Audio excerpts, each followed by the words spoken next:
All right, Shalom.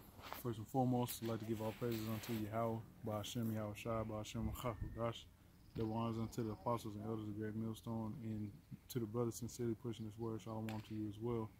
All right, out here doing an on location up here in northern Washington State, and you know, through the spirit, we did some research on some of the tribes that are indigenous to this region, and one of the tribes I researched was the Makah tribe.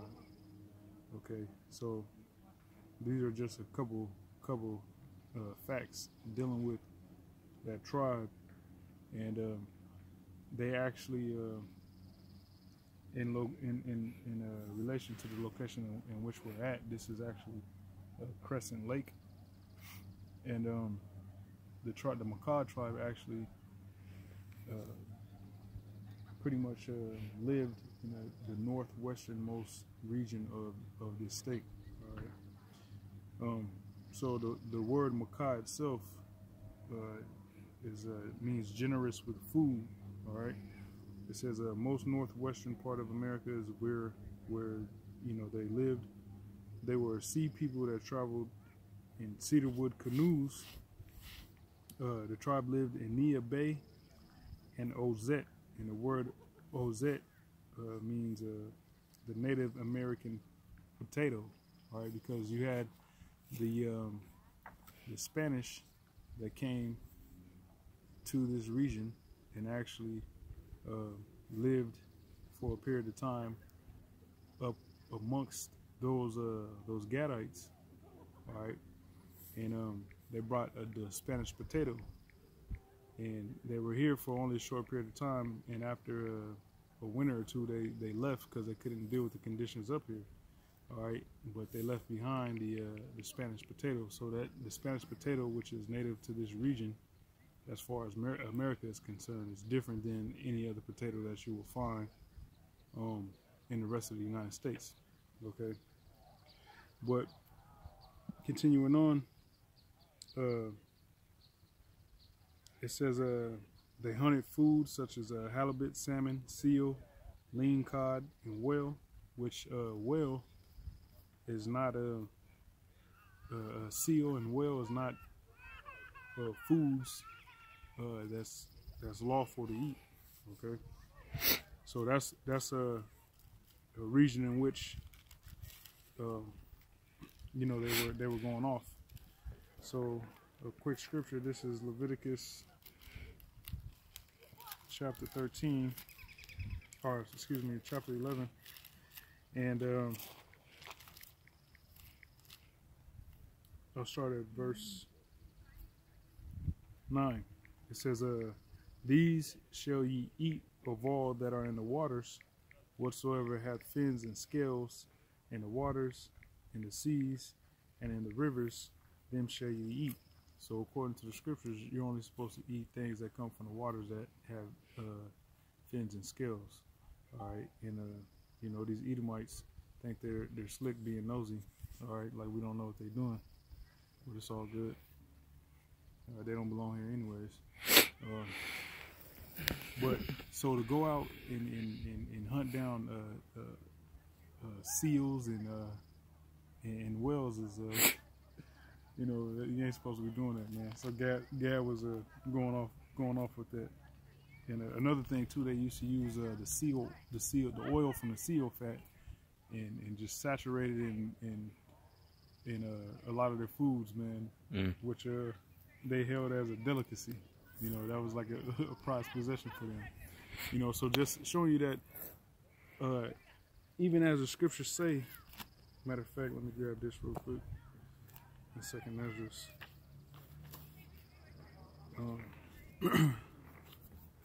The whole point of them even coming over here was to be set apart from the heathens that they were amongst, but they ended up doing you know, just as bad as the heathens. All right, and that goes for all the tribes. This is Second Ezra chapter 13,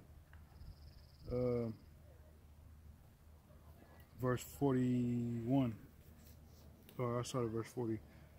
Those are the 10 tribes which were carried away prisoners out of their own land in the time of Hosea the king, whom Salmanassar the king of Assyria led away captive and carried them over the waters, and so came they into another land. So the tribes of Gad, Reuben, Simeon, Asher, so on and so forth, the native and so-called Latino tribes came over to this region of the earth, the Western Hemisphere, so-called America, during the Assyrian captivity. Okay, that's how they ended up here. They didn't end up here via the Bering Strait. All right, which doesn't make sense, saying that it froze over. You know, a big piece of land that froze over, and he was able to walk across on water. That was not the case. When you watch shows like Deadliest Catch, all right, that's in the Bering Sea, and that's a real turbulent and violent sea. You know, so to think that they crossed over in that region itself is just idiotic. All right, you have a lot of boats that capsize and people that get thrown overboard. You see that in the show. A lot of those people that go on those boats to earn money, to earn a living, a lot of them die out there, get thrown over, and so on and so forth. All right, because it's a real turbulent sea. All right, so you know, they didn't come over here that route. All right, they came on boat. Okay. Verse 42 it says, or Salaki, verse 41 it says, but they took this counsel among themselves that they would leave the multitude of the heathen and go forth into a further country. And that country is talking about here in North America, or the Americas. It says, where never mankind dwelt, that they might, this is the point, that they might keep their statutes which they never kept in their own land. And they entered into Euphrates, all right, by the narrow passages of the river. For the Most High then showed signs for them, and held still the flood till they were passed over. For though that country there was a great way to go, namely 1.5 years, and the same region is called Ashereth, then dwelt they there until the latter time, and now when they shall begin to come. All right, so when you read Deuteronomy 29 and 28, it goes more into that. But the whole point of them coming over here was that so that they can keep their laws, statutes, and commandments that they didn't keep when they were amongst the heathen. But you see that they went off into further abominations, eating whales, eating seals, you know, creatures, shellfish, and so on and so forth. Okay, so back here in Leviticus 11, in 10, it says, all that have not fins and scales in the seas and in the rivers, of all that move in the waters, and of all living thing which is in the waters, they shall be an abomination unto you. They shall be even an abomination unto you. Ye shall not eat of their flesh, but ye shall have their carcass in abomination. Whatsoever hath no fins nor scales in the waters, that shall be an abomination unto you. So them eating that, they should know, because Gad, the tribes always have had copies of the law with them, you know. But you see that eating, going into the ocean, hunting a big ass whale, you know, is a total disregard for the law, statutes, and commandments, in the point of view even coming to this region. Okay, so that was just one point, one fact, dealing with the Makah tribe, which, like I said, inhabited the most northwestern part of this state, and they pretty much made their livelihood on being a sea people. They knew how to navigate the waters.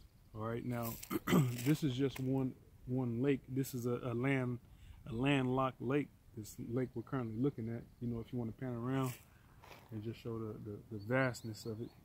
You know, it stretches way over there in this area. It stretches way over this area to the left, around that bank, to the right, around, you know, for quite some distance. But Lord willing, the next location we'll hit, we'll bring out the point of it's a bunch of islands. It's a bunch of ways you can get lost if you don't know what you're doing. All right, and what captivated Esau, one of the things that captivated Esau is the fact that they literally navigated with canoes. All right, they didn't have no big ass ships that Esau had when he carried us away into captivity. All right, talking about the Southern Kingdom, so-called Negroes, Latinos, and Negroes, West Indians, and Haitians. All right, we came in big old ships, but here it is. These Gadites, all right, which were supposed to be looked at as uncivilized individuals, all right, inferior individuals, literally could navigate in the ocean. All right, as crazy as the ocean is, they could navigate in the ocean with simple canoes, man. All right, so that blew Esau's mind in itself. Some more facts. It says in 1780, English invaded, shortly followed by the Spanish in 1791. So 11 years later, the Spanish invaded the region, or the homeland of the Maca, Native American Indians.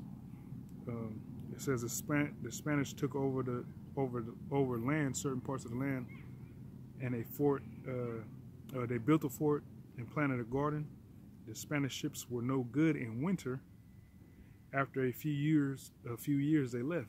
So here it is, the Spanish ships that they came to the west coast, the northwest coast, or the Pacific Northwest region. Those ships were no good in the winter. All right, you know, however they were constructed and so on and so forth, they were no good. Meanwhile, you would have Gad chop down cedar wood and build a simple canoe, and that thing would last decades, man.